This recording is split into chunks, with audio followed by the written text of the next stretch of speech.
안녕하십니까, 박정호입니다. 미 연준의 금리 인상 종료 시그널에 세계 금융시장이 환호하고 있는 가운데 우리 한국은행에서는 상반된 메시지를 내놓았습니다. 물가가 잡힌다는 확신이 들 때까지 긴축 기조를 유지하겠다. 그러니까 성급히 기준금리를 내리진 않겠다고 밝힌 건데요. 가짜분 경제에서 자세한 내용 알아보고요. 최근 문제가 되고 있는 반유대주의를 비롯한 지구촌 곳곳의 이슈, 글로벌 리포트에서 자세히 알려드리도록 하겠습니다. 12월 15일 금요일 박정호의 손에 잡히는 경제 플러스 광고 듣고 시작합니다. 오늘 막 들어온 경제 뉴스를 따끈따끈하게 전해드리는 갓잡은 경제 시간입니다. 오늘은 연합인포맥스의 정지서 기자, 이데일리의 신수정 기자 두 분과 함께합니다. 어서 오세요. 네, 안녕하세요. 예, 먼저 첫 번째 기사는 우리 정 기자님께 여쭤보겠습니다. 네. 한국은행이 꽤 강한 메시지를 시장에 던졌더라고요. 네, 요즘 한국은행이 이슈의 중심에 많이 있어서 신 기자님이랑 특집을 한번 해보려고 합니다. 그래요? 네. 어제였어요. 한국은행이 통화신용정책 보고서 브리핑을 했는데요. 물가 목표 수렴을 확신할 수 있을 때까지 장기간 긴축 기조를 유지하겠다고 말했습니다. 그러니까 언뜻 보면 미국 FOMC 결과와는 좀 거리가 있는 발언이었죠. 그렇네요. 미국은 뭐 비둘기라고 해야 될까요? 금리 인하를 어느 정도 인정하는 듯한 발언을 내놓은 지가 이제 하루 정도밖에 안 된 것 하루요. 같은데 맞아요. 네. 우리는 정반대 얘기를 꺼냈네요. 네, 한은의 메시지부터 일단 좀 자세히 보겠습니다. 예. 일단 현재로선이란 단서를 붙였습니다. 목표 물가인 2%에 도달하는 시기를 정확하게 특정하긴 어렵지만 뭐 어쨌든 이 수준에 수렴할 것이라는 확신이 들 때까지는 충분히 장기간 긴축 기조를 유지하겠다는 이야기입니다. 네. 그러니까 결국 간밤에 미국이 현재의 긴축 기조를 완화하겠다라는 뉘앙스를 던지면서 이제 미국이 그렇다고 해서 우리도 통화 정책을 따라가기는 어렵다. 같은 방향으로 갈 거라는 기계적인 연결을 하는 거는 바람직하지 않다 하고 일종의 선을 그은 걸로 보입니다. 실제로 한은은 이날 브리핑에서 연준의 통화 정책 변화가 국내 시장에 미치는 영향과 더불어서 앞으로 국내 성장과 또 물가 전망이 어떻게 될지, 앞으로 가계부채나 금융 안정에 어떤 영향을 미칠지 상황을 종합적으로 판단해서 결정하겠다고 이야기했습니다. 네. 사실 저도 개인 투자하는 사람으로서 최근 뭔가 시장이 장밋빛으로 문들나 보다 이렇게 생각하고 있었는데 그죠? 네. 하늘에서 그냥 찬물을 확 끼얹은 것 같아요.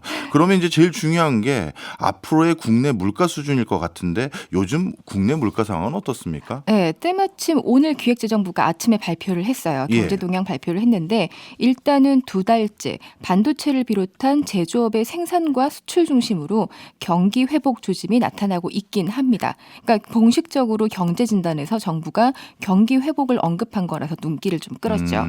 특히 물가를 좀 보시면 상승세 둔화 흐름이 이어지고 있다고 평가했어요.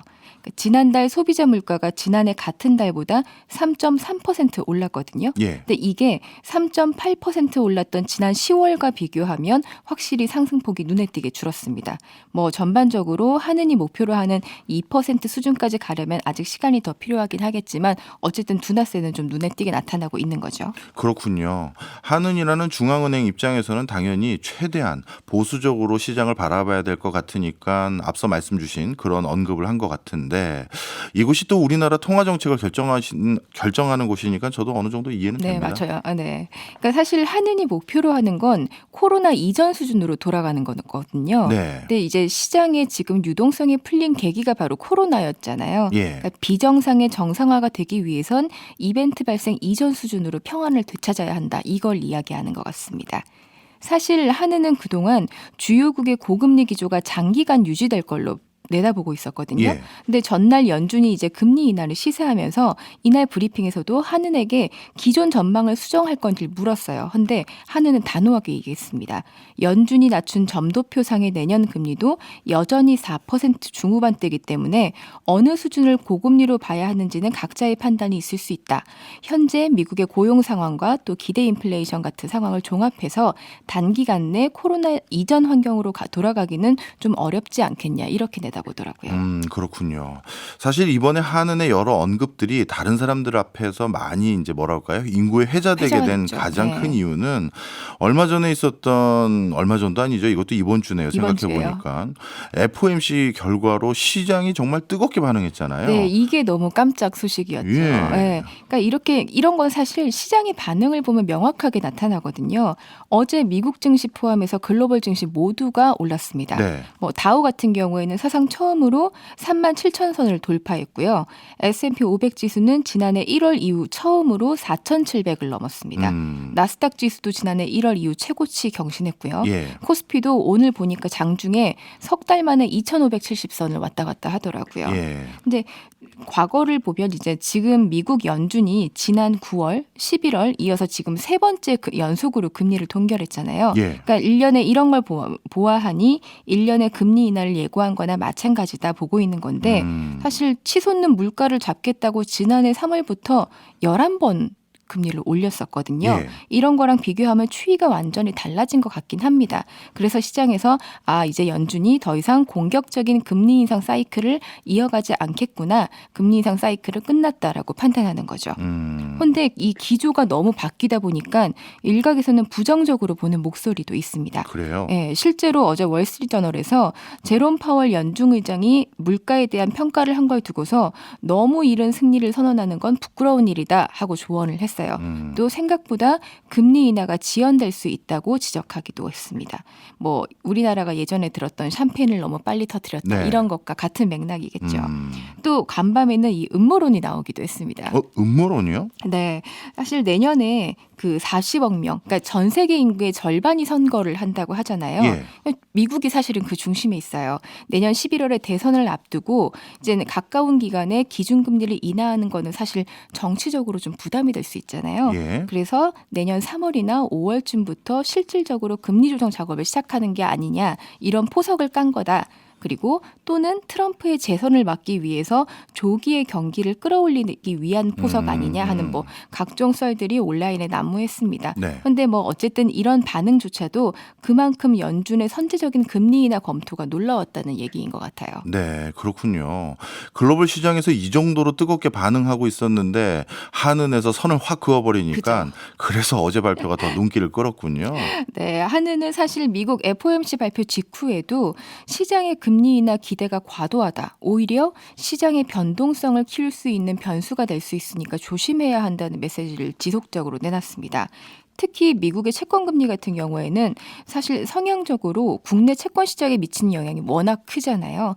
그래서 금융시장의 여건이 물가 같은 실제 경제 상황과는 괴리가 있을 수 있다는 우려를 좀 많이 하는 것 같습니다. 네.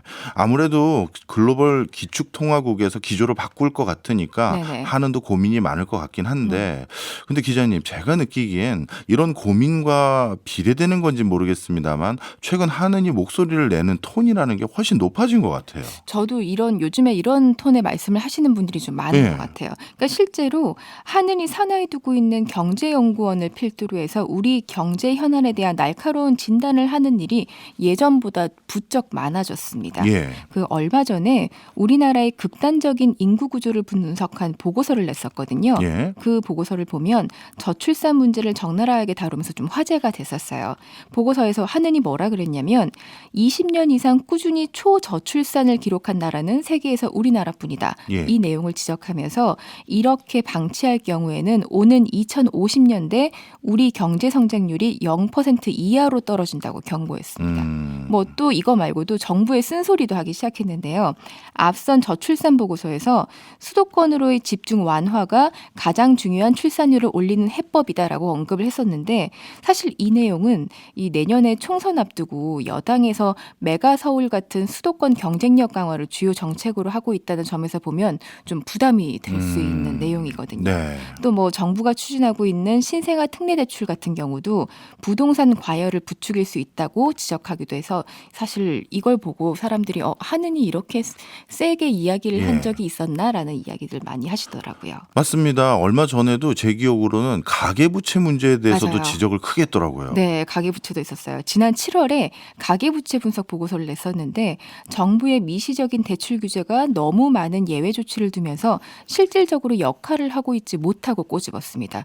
이거는 당시에 그 특례보금자리론 그리고 50년 주담대를 도입하기로 하겠다는 정책 같은 것들이 가계부채의 재증가를 유발한다는 비판을 정부에게 받게끔 했었거든요. 네. 사실 그래서 정부 입장에서 보면은 굉장히 뼈아픈 쓴소리였죠. 음. 결국 정부는 이 보고서 이후에 50년 주담대 규제와 특례보금자리론 축소 등을 통해서 정책 방향을 좀 선회했습니다. 그렇군요. 한은이 예전에 비해서 이렇게 우리나라 주요 아젠다에 대해서 굉장히 강한 논조의 보고서라든가 아니면 언론 발표 네. 이런 것들을 하게 되는 이 상황, 이걸 시장에서는 어떻게 받아들이고 있나요? 사실 그동안 한은이 이렇게 정부의 정책에 직접적인 목소리를 내는 경우는 좀 없었던 것 같아요. 예. 그러니까 통화 정책의 독립성을 주장하는 것과의 같은 연장선에서 정부의 권한 하에 있는 문제에 대해서는 좀 극도로 조심스럽게 신중하게 말을 아끼는 게 이른바 관행이었거든요. 예. 그런데 시장에서는 한은의 이런 변화를 가지고 이창용 총재 취임 전과 후로 나누기도 합니다. 네. 이 때마침 또 이창용 총재가 오고 나서 한은이 매주 정부 당국자랑 정책 회동을 했어요. 예. 네, 경제금융당국 수장들이 함께하는 비상거시경제금융회의, 그러니까 소위 F4 회의라고 저희가 부르죠. 예. 이 회의를 하기 시작했는데 일각에서는 한은 총재가 정부와 정례적으로 회의를 하는 게 한은의 독립성을 해치는 거 아닙니까? 라고 지적을 할 때 예. 이 총재가 뭐라 그랬냐면 오히려 정부가 한은에 의해서 독립성을 침해받을 수 있다라고 하면서 자신감을 내비친 게 바로 아하. 이창용 총재입니다. 그러니까 그러면서 경제연구원을 우리 경제의 구조적인 문제에 대한 해안을 제시할 수 있는 싱크탱크로 키우겠다 하고 강조하기도 했습니다. 그렇군요. 네, 사실 뭐 교수님 아시겠지만 이 총재 워낙 한은 오기 전부터 유명하신 분이잖아요. 그렇죠. 네, 어떻게 보세요, 교수님은? 예, 저는 뭐 이 총재 개인적인 성향일 수도 있겠습니다만 요즘 어떻게 보면 우리나라 경제 주요 아젠다를 결정하는 부분에 있어서 한은이 조금 목소리를 낼 필요가 있다고 인식한 게 아닌가 생각이 듭니다. 최근 제가 보기에는요, 정부의 주요 정책들이 국회에 의존하거나 국회 목소리에 너무 편중되는 느낌이 점점 커지고 있어요. 정치 이슈로 흐르는 경우가 그렇죠. 많죠. 네. 사실 국회에서 결정할 아젠다가 아님에도 불구하고 정부 높은 관계자들이 네네. 해당 경제 사안을 발표할 때 국회에서 발표를 그죠, 하더라고요. 맞아요. 그런 것들은 이미 정부가 상당히 국회 의존적인 구조가 갈 수밖에 없는 상황에서 우리나라 앞서 우리 기자님께서 말씀 주셨던 그런 아젠다들에 대해서 조금 더 중도적이면서 독립적으로 리서치한 결과를 발표하면서 가이드를 줘야 되는 게 아닌가 이렇게 하느니 생각한 게 아닌가 생각이 듭니다. 네. 알겠습니다. 자, 이번에는 하는 특집이니까 또 하는 소식이네요. CBDC와 관련한 소식이 또 있나 보죠, 신 기자님. 한국은행 총재가 오늘 다시 한번 CBDC 도입을 더 이상 미룰 수 없다 이렇게 강조했다고요. 네, 지금도 사실 실물 돈을 거의 안 쓰는 현금 없는 사회가 돼가는 중이잖아요. 예. 한국은행은 경제의 디지털화가 피할 수 없는 흐름이라고 판단하고 이런 흐름에서 손 놓고 있기보다는 민간과 경쟁하면서 기술적으로나 제도적이거나 새로운 디지털 환경에 대비하겠다는 겁니다. 참고로 중앙은행 디지털 화폐 CBDC란 각국의 중앙은행이 발행하는 디지털 형태의 새로운 화폐를 말하는데요. 네. 비트코인 등 가상자산과는 블록체인 기술을 이용했다는 점에서 같은데 중앙은행이 직접 발행했다는 법정 통화라는 점에서 다릅니다. 예. 내년에 일반인 10만 명을 대상으로 디지털 화폐 테스트를 진행할 예정입니다. 네. 원래 보수적인 성향이 강할 수밖에 없는 중앙은행에서 이렇게 디지털 화폐에 대한 도입을 강하게 밀어붙이고 있는 건 그만큼 위기의식이 있다 이렇게 봐도 되는 건가 싶은데요. 특히 외국에서는 이제 디지털 화폐를 법정 통화처럼 사용하는 국가가 늘고 있는데 그런 과정 속에서 우리나라도 도입이 시급하다고 느낀 건가요?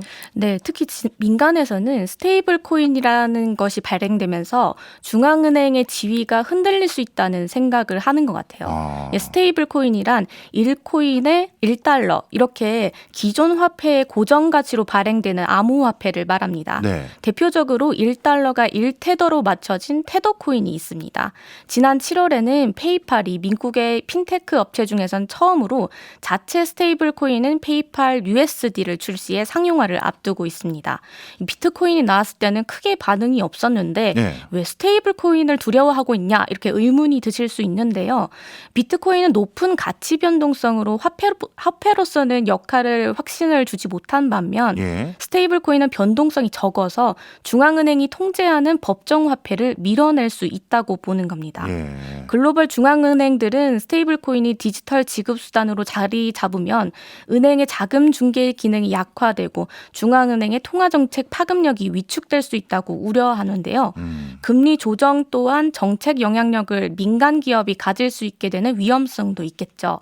이 때문에 한국은행도 스테이블 코인의 등장을 위협적으로 보고 대비하는 것으로 보입니다. 그렇겠네요. 스테이블 코인이 정말 본격적으로 대두되면 많은 국가의 중앙은행들이 뭔가 위기감을 느낄 수밖에 없는 것 같은데, 그렇다면 다른 나라도 현재 CBDC, 중앙은행에서 발행하는 디지털 화폐가 좀 많이 발행되고 있습니까? 네, 지난해 국제결제은행 조사 결과 보면은 세계 86개국 중에 24개국이 2030년까지 CBDC를 보유할 것으로 전망했습니다. 현재 100개 국가 이상이 CBDC를 연구하고 있다는데요. 바하마와 나이지리아 등 일부 국가가 범용 CBDC를 도입했지만 극소수의 신흥국에 그칩니다. 예. 이 기축통화국 자리를 넘본 중국이 CBDC에 가장 관심이 높은 나라로 꼽힙니다. 중국은 2014년 연구에 나서 현재 디지털 위안화 ECNY를 시범 사용하고 있습니다. 그렇죠. 홍콩과 태국을 비롯해 아랍에미레이트와도 CBDC 거래 실험에 돌입을 했는데요. CBDC 발행이 미온적이던 미국도 중국이 디지털 화폐 사업의 속도를 높이자 디지털 달러화 개발에 나섰습니다. 예. 조 바이든 미국 대통령은 지난해 CBDC 개발의 가속화를 요구하는 대통령령에 서명했습니다. 실물화폐 시장에서 미국의 달러 패권을 쥐고 있다면 디지털 화폐 시장에서는 아직 패권 화폐가 등장하지 않았기 때문에 예. 모두가 선두주자가 되기 위해 고삐를 죄고 있습니다. 그렇군요. 그럼 세계적인 이런 추세 속에서 우리나라의 CBDC의 테스트는 어떻게 진행되나요? 네, 한국은행 현재 중앙은행 디지털 화폐 성능 점검 시험은 마쳤고요. 이제 연구 범위를 확대해서 사용성 검증 실험을 앞두고 있습니다. 네. 내년 6월에는 BIS 싱가포르 혁신 허브와 함께 국가 간 지급 결제 프로젝트를 추진하기로 했고, 내년 4분기 중에는 기관용 CBDC를 기반으로 은행이 예금 토큰을 발행해서 일반인 10만 명을 대상으로 테스트에 나섭니다. 이제 참가 은행들이 은행 예금을 블록체인 기술로 가상자산화한 예금 토큰을 발행하고, 일반인 참가자들은 이걸 특정 상품에 대해서만 소비할 수 있는 디지털 바우처로 받게 됩니다. 네. 그래서 일반인들이 어떤 물건을 구입할 때 예금 토큰을 실제 상거래에 이용하는 방식입니다. 사실 예금 토큰과 연계해서 실거래 테스트를 진행하는 국가는 거의 없는데요. 예. 현재 존재하지 않는 새로운 개념의 금융시장 인프라를 만드는 것이어서 이번 시도 자체가 매우 흥미롭다는 시각입니다. 네. 뭐 나름대로 우리나라도 이제 시도해 볼 때가 된 것 같긴 하는 그런 분위기긴 합니다만, 그럼 어떻게 됩니까? 예를 들어서 제가 이제 CBDC가 본격적으로 발행되고 난 뒤에는 우리나라에서 법정 통화가 종이로 된 기존 통화도 있고 가상화폐 형태의 CBDC도 있으면, 은행에 가서 제가 저 새로 통장 만들러 왔는데요라고 하면 뭐 CBDC 통장 따로 있고 기존 종이화폐 통장 따로 있는 건가요? 네, 거의 그런 셈인 거예요. 그래요? 네, 은행 예금을 가상자산화해서 받는 거기 때문에 기존 화폐 통장은 아예 다른 통장이 생기는 겁니다. 사실 이게 우리 지금 가상 지갑과 같은 형태일 수도 있고, 이건 좀 정하기 나름일 것 네. 같은데요. 일반인에게는 이 방법 외에도 공모 형태로 발행하는 경우가 있습니다. 일반적으로 주식의 공모주 청약 방식과 비슷하다고 볼 수 있는데요.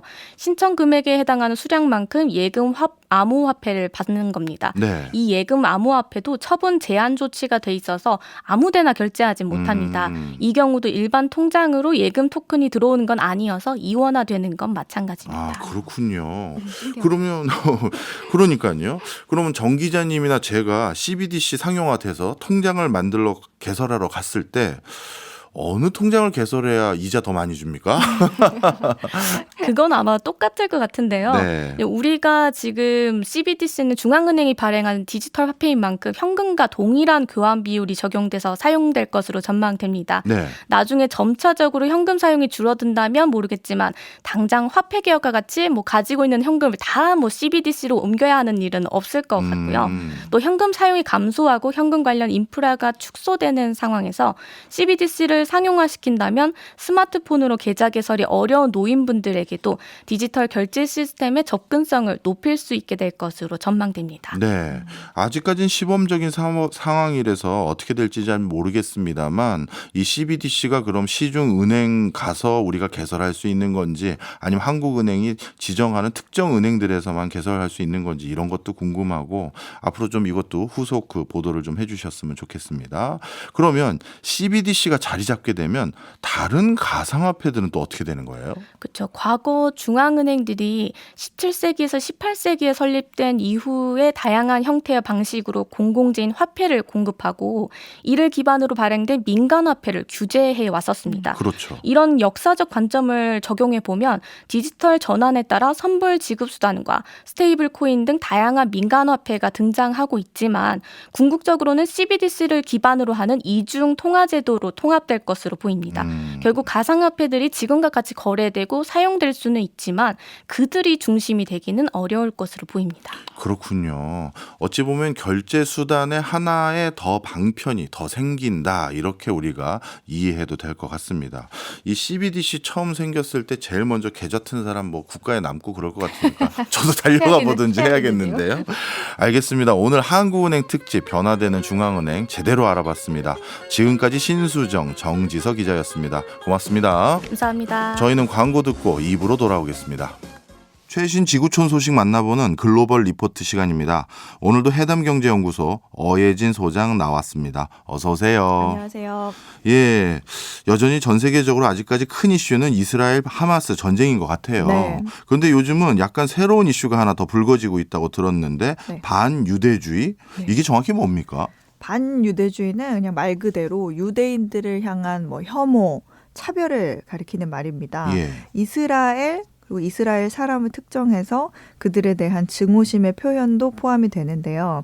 반유대주의는 수세기 동안 유대인에 대한 어떤 정치적 반대부터 종교적인 증오, 문화적인 경멸 또는 인종차별로 표현되어 왔거든요. 예. 반유대주의가 그 형성되는 과정에는 역사적으로 몇 가지 뭐 음모론이라고 할까요? 그런 것들이 있는데 예를 들자면 뭐 유대인들이 예수를 죽게 했다 이런 생각도 있고 네. 중세 시대의 전염병은 유대인이 우물에 독을 타서 생겼다 이런 믿음이 있고 유대인들이 경제력을 이용해서 전쟁을 일으켰다 이런 생각 그리고 언론과 의회, 정부, 뭐 경제계를 통제하고 여론을 조작해서 공공의 도덕성을 떨어뜨린다. 예.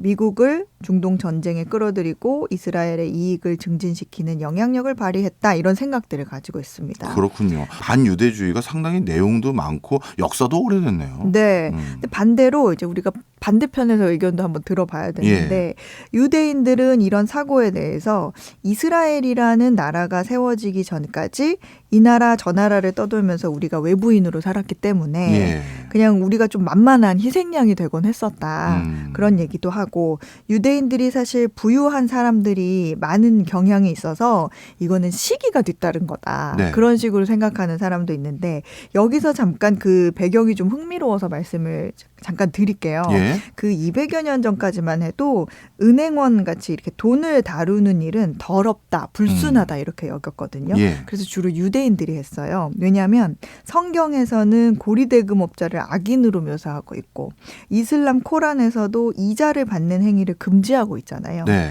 근데 뭔가 거래를 할 때 뭐 돈도 빌려야 되고 이자도 받아야 되고 하니까 그걸 유대인들이 했던 거예요. 뭐 어쨌든 다시 돌아와서 유대인들은 뭐 어디에나 그 사회에 동화되기 위해서 굉장히 노력해왔다. 이렇게 이야기는 합니다. 예. 다만 현재 진행 중인 이스라엘과 하마스 전쟁에서는 이스라엘이 가자 지구를 공격해서 수많은 어린이들을 비롯해서 민간인 사상자들이 나온 것을 두고 이 잔인한 유대인 놈들 이렇게 생각하는 사람들이 모인 게 시작이라고 볼 수 있습니다. 지난 2달 동안 가자 지구가 아닌 서한 지구에서도 유대인 정착민들이 이 팔레스타인인들의 집을 뭐 불태우고 사람들을 향해서 총을 쏘는 일이 있었고요. 또 이로 인해서 팔레스타인 공동체 100여 곳이 사라졌습니다. 그래서 일각에서는 이 하마스가 먼저 잔인하게 공격하지 않았냐 이렇게 반박도 하지만 그래서 이 미국과 유럽을 비롯해 세계 곳곳에서 반유대주의 이제 또 한쪽에서는 친이스라엘 시위가 벌어지고 있고 또 일부 극단적인 사람들에 의해서 굉장히 과격한 행동들이 나오고 있습니다. 그렇군요. 전 세계적으로 지금 이 전쟁을 바라보는 시각들이 조금씩 바뀌어가고 있는 것 같은데 네. 세부적으로 어떤 일들이 전개되고 있습니까? 일단 유럽 각국 수도에서 시위들이 반유대주의 시위들이 일어나고 있는데요. 최근 프랑스 파리에서 유대인 관련된 건물 곳곳에 그 유대인을 상징하는 이 다윗의 별 모양이 도장처럼 수십 개가 찍힌 일이 있었습니다.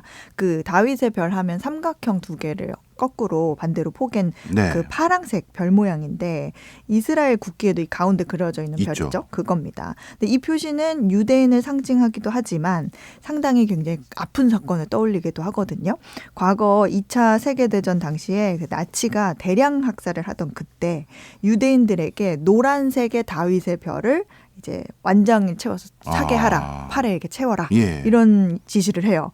그래서 노란색 별을 단 사람들이 끌려가서 잔인하게 학살을 당했던 일이 있습니다. 그 홀로코스트라고 하는데 그렇죠. 이번에도 마치 여기는 이제 유대인들이 있는 곳이니까 해를 끼치겠다 이런 테러 위협으로 이렇게 건물에 도장을 찍는 일들이 그런 식으로 이해가 됐죠. 그래서 이스라엘 하마스 전쟁 이후 현재까지 프랑스에서 일어난 반유대주의 사건이 총 850건이 넘는데 작년에 전체 발생했던 사건 수치와 맞먹습니다. 네, 뭐 이 밖에도 독일, 폴란드, 영국, 이탈리아에서도 반유대주의 시위와 사건들이 발생을 했고 러시아에서는 무슬림 시위대가 공항을 쳐들어가가지고 이 이스라엘에서 온 여객기를 막겠다. 그러면서 활주로까지 진입하는 일도 있었습니다. 네. 또 이와 동시에 반유대주의에 항의하는 시위도 동시에 일어나면서 이제 서로 맞서다가 사망자가 발생하는 일도 생겼습니다. 유럽에서는 정말 난리도 아니군요. 네. 미국 내에서는 어때요? 지금 사실 가장 언론에 많이 나오고 있는 소식이 미국에서의 반유대주의거든요. 예. 근데 미국에서는 명문대학을 중심으로 반유대주의 시위들이 잇따르고 있는데 최근에 하버드, MIT, 그 유펜이라고 펜실베니아 대학 총장이 이 하원의회 청문회에 불려가가지고 반유대주의에 대해서 굉장히 좀 모호한 답변을 했다 이런 이유로 논란에 휩싸였습니다. 한 의원이 유대인을 학살하자 하는 발언이 이제 교내에서 나오고 있는데 이 발언이 괴롭힘을 금지하는 학칙 위반이냐라고 물었더니 이제 총장들이 딱 대답을 하는데 거의 비슷했어요. 네.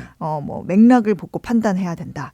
그런 위협이 실제로 행동으로 옮겨지면 괴롭힘이 될 수 있다. 이런 답변들을 하는데 특히 이 클로딘 게이 하버드대 총장이 우리는 표현의 자유를 지킨다는 약속을 지키고 있고 비록 그 의견이 불쾌하더라도 모든 표현의 자유를 폭넓게 인정한다. 이런 발언을 해요. 네. 그러니까 이것 때문에 유대계 학교, 그러니까 유대인들 중에서 학교에 기부하는 사람들 많잖아요. 네. 이런 기부자들 그리고 또 동문들이 사임 안 하면 내가 낸 기부금 도로 가져가겠다.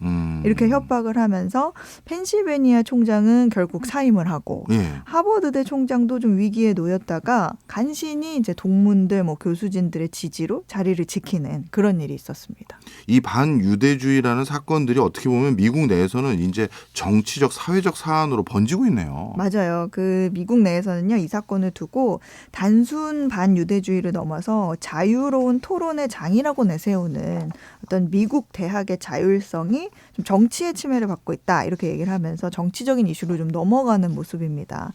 바이든 대통령이 모든 미국인에게 미국에서는 유대인, 이슬람교도 또는 다른 누구에 대한 증오를 용납할 수 없다는 점을 분명히 해야 한다. 이렇게 밝히기도 했는데 한간에는 반유대주의 논란이 이제 이슈가 됐었던 낙태권, 기후 변화, 총기 규제 등과 더불어서 내년 미국 대선의 어떤 핵심 이슈로 급부상을 하고 있다. 이렇게 보는 시각도 있습니다. 그렇군요. 사실 이번 전쟁이 생각보다 길어지고 그리고 대응하는 과정에서 여러 가지 무리수가 좀 있다 보니까 뭔가 새로운 이슈들이 생길 줄 알았는데 이게 미국 내에서도 이렇게 큰 이슈로 전개될 줄은 저도 정말 몰랐는데 다음번에 또 이슈가 어떻게 바뀌면 또 추가적으로 알려주세요. 네. 이번에는 다른 다른 얘기 좀 해보겠습니다. 중국이 전 세계 우라늄 공급을 묶어두기 위해서 우라늄을 쓸어 담는다. 뭐 이런 얘기는 뭐예요? 네, 이 지금 전 세계적으로 해결료 확보가 좀 급물살을 타고 있는 가운데 예. 중국이 이 우라늄 공급을 자신들이 좀 쥐고 흔들기 위해서 적극적으로 나서고 있습니다. 본인들도 우라늄이 많이 필요한 나라죠? 그렇죠. 중국이 세계 2위 원자력 발전 국가인데요. 현재 전 세계에서 이제 신축되고 있는 원자로가 한 57개 정도 되는데 그중에 한 21기 정도가 중국에서 지어지고 있을 정도로 다른 국가들을 좀 압도하는 수준입니다. 예. 해당 원자로들의 이 발전 용량만 따지면 총 한 21기가와트 정도 되는데 보통 1기가와트면 중소도시 하나의 전력을 충당할 수 있을 정도입니다. 예. 근데 참고로 뭐 원전 기술에 있어서는 뭐 우리나라, 프랑스가 좀 손에 꼽히잖아요. 그렇죠. 근데 최근에 그 사우디아라비아에 원전 건설을 제한하는 데 있어가지고 중국이 그 원자로 입찰가를 내놓은 걸 봤더니 한국이나 프랑스 기업들의 제한보다 최소 20% 낮은 것으로 알려져가지고 야 이거 해외 수출에서도 굉장히 적극적인 모습을 보이고 있다 이런 얘기가 나오고 있습니다. 이 원전 기술은 싸다고 좋은 거 아니에요. 이거 맞습니다. 우리처럼 검증이 돼야지. 그럼요, 맞습니다. 근데 중국이 원전 건설에 이토록 진심인 이유는요. 예.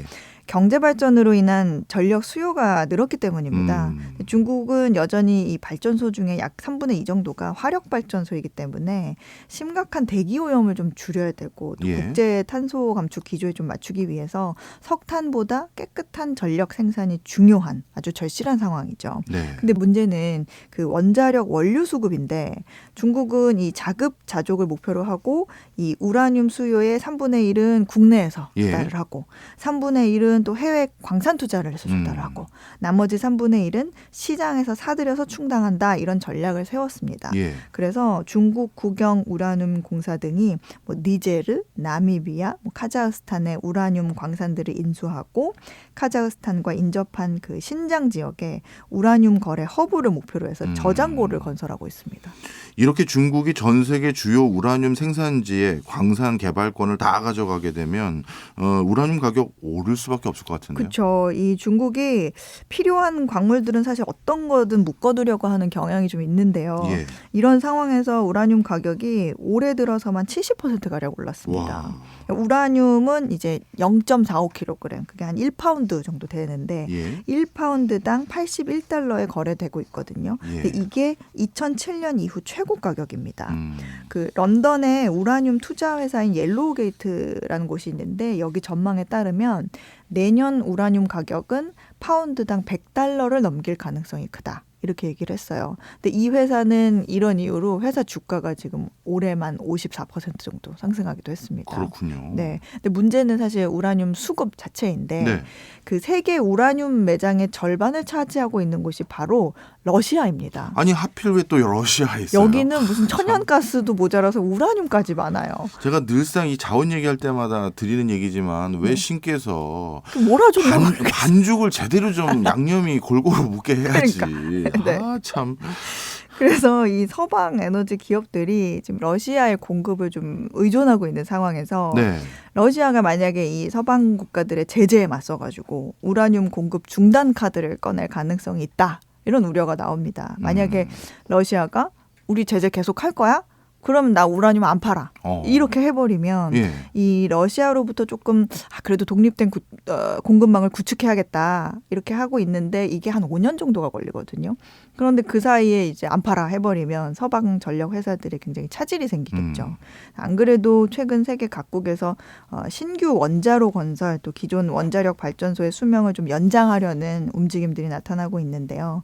최근에 두바이에서 열린 COP28 기후회의에서도 2050년까지 전 세계적으로 원자력 용량을 2020년 수준 대비 3배로 늘리자 이런 약속을 한 바가 있습니다. 예. 그래서 향후 우라늄 수요가 더 커질 수 있는 좀 이유들이죠.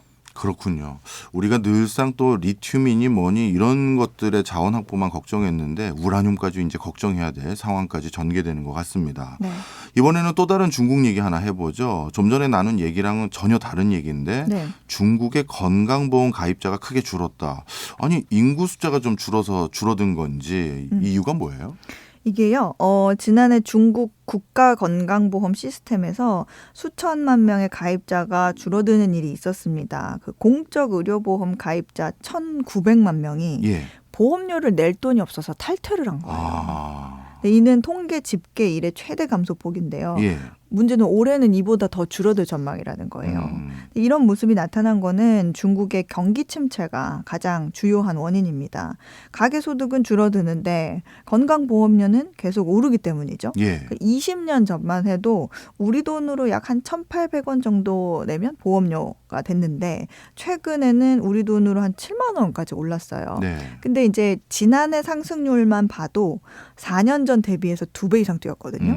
근데 4년 동안 그 이주 노동자의 평균 임금은 24% 증가하는데 그친 것과 비교하면 이 보험료 증가폭이 소득 증가폭을 넘어서면서 이제 가계 부담이 좀 커졌다 이렇게 볼 수가 있죠. 네. 중국인들이 건강보험을 탈퇴하는 또 다른 이유는 본인이 부담하는 금액이 너무 높기 때문이에요. 그 농촌 지역 가입자들 경우에는 예. 의료비가 이렇게 발생하면 그 중에 절반에서 70%까지는 자기가 부담을 한다는 거예요. 농촌에 사는 사람이 혹여나 뭐 대도시의 상급 병원에서 또 치료를 받을 경우에는 도시와 또 보험료 체계가 달라가지고 예. 도시 거주자보다 치료비가 더 많이 나오는 경우도 빈번하다고 합니다. 그리고 또 굉장히 좋은 약 같은 경우에는 보험 적용이 안 되는 경우가 많고 또 심지어는 보험 적용이 되는 약은 뭐 수만 개 정도 되는데 정작 보험 처리해주는 약은 뭐 상대적으로 굉장히 적은 것도 그 이유입니다. 네. 그래서 사람들 사이에서는 야 이거 차라리 건강보험에 가입하느니 그 돈으로 몸에 좋은 건강식품을 사는 게 낫겠다. 그런 얘기가 나옵니다. 네. 이 보험에 가입하는 사람들이 이런 이유들로 인해서 점점 줄어들게 되면 지방재정도 문제될 것 같은데요. 그렇습니다. 이 도시보다 지방에서 가입자 감소세가 두드러졌는데요. 네. 중국 뭐 안후이성 같은 경우에는 지난해 건강보험 가입자 수가 전년 대비 4% 감소한 데 이어서 올해 초부터 10월까지는 가입자 수가 3% 더 줄었습니다. 이 통계가 보고된 지방 정부 8곳 중에 7곳이 전년 대비 가입자 수가 감소했고요. 또 일부 지방 같은 경우에는 건강보험 적자를 기록한 바도 있습니다. 네. 이 재정난을 겪기 시작한 지방 정부들이 이 부족한 건강보험 재정을 충당하기 위해서 보험료를 올려가지고 가입자에게 부담을 전가하고 또 가입자는 그 부담을 탈퇴를 하고 다시 지방 정부는 보험 적자를 내는 이렇게 물리는 상황이 되는 거죠. 특히 그 지방 거주자들이 건강보험에서 탈퇴할 경우에는 도시와 농촌 간의 의료 격차가 굉장히 커질 수 있어서 또 그게 문제가 됩니다.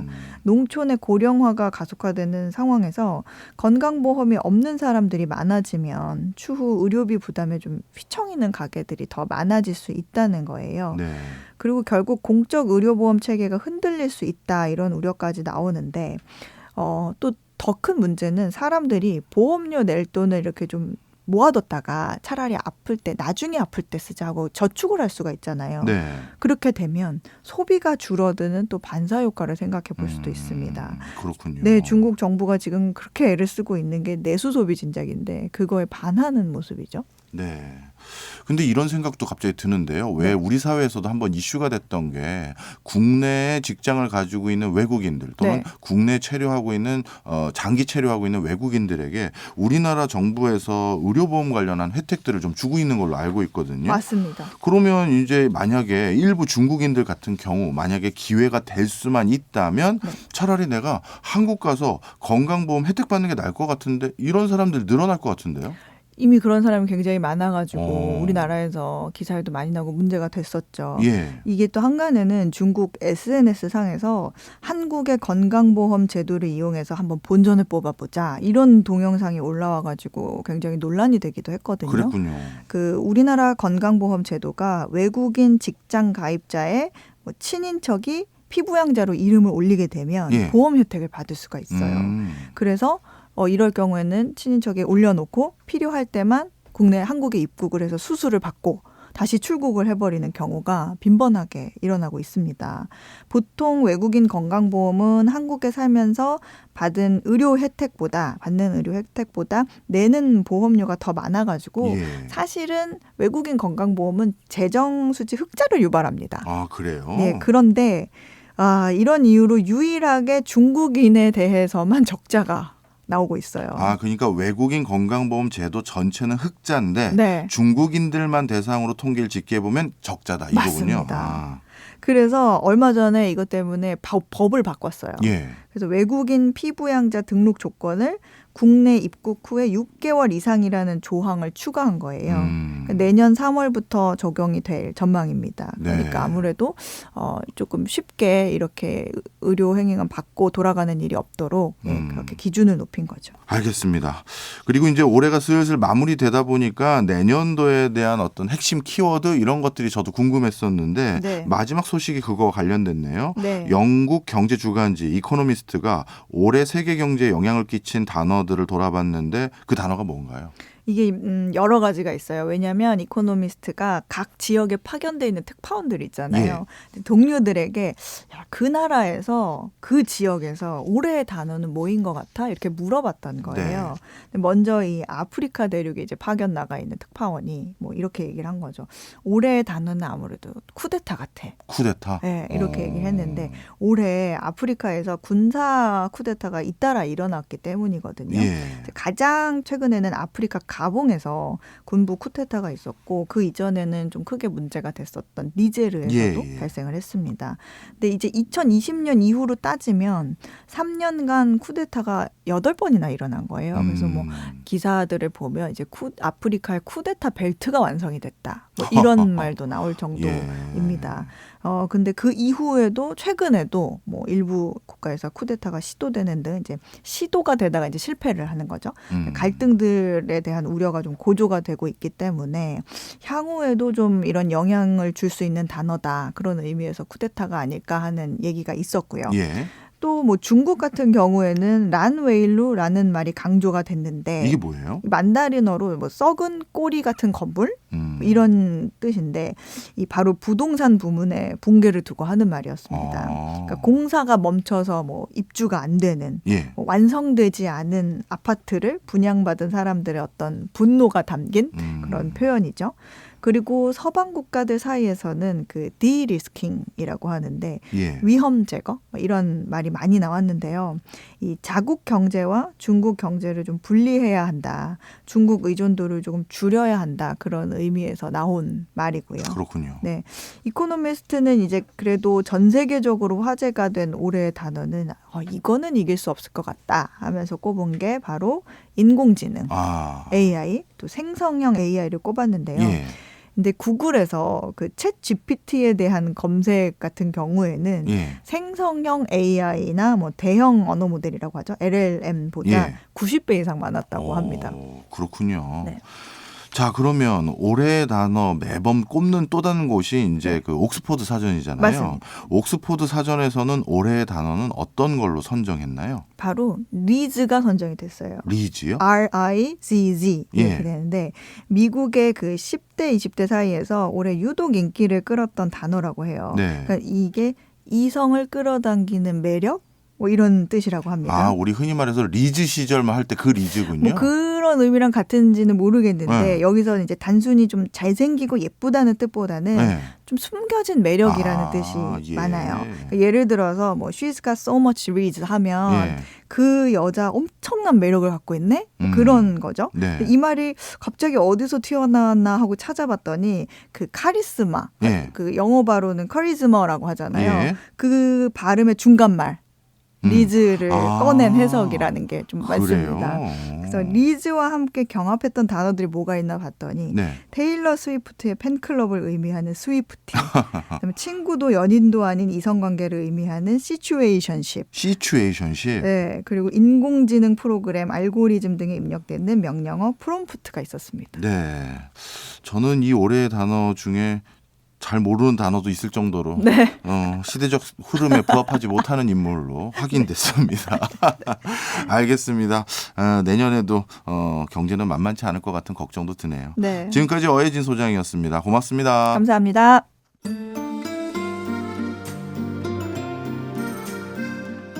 지금 듣고 계신 곡은 리즈의 난 아직 모르잖아요입니다. 오늘 리즈에 대해서도 배워봤지만 전 세계 경제가 매년 달라지다 보니까 아직도 모르는 게 너무나도 많은 것 같습니다. 우리 곁에 어예진 소장님이 있어야 될 이유죠.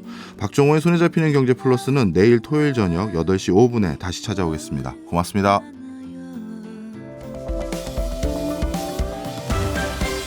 경제 생활의 플러스가 되는 아주 경제적인 시간. 박정호의 손에 잡히는 경제 플러스.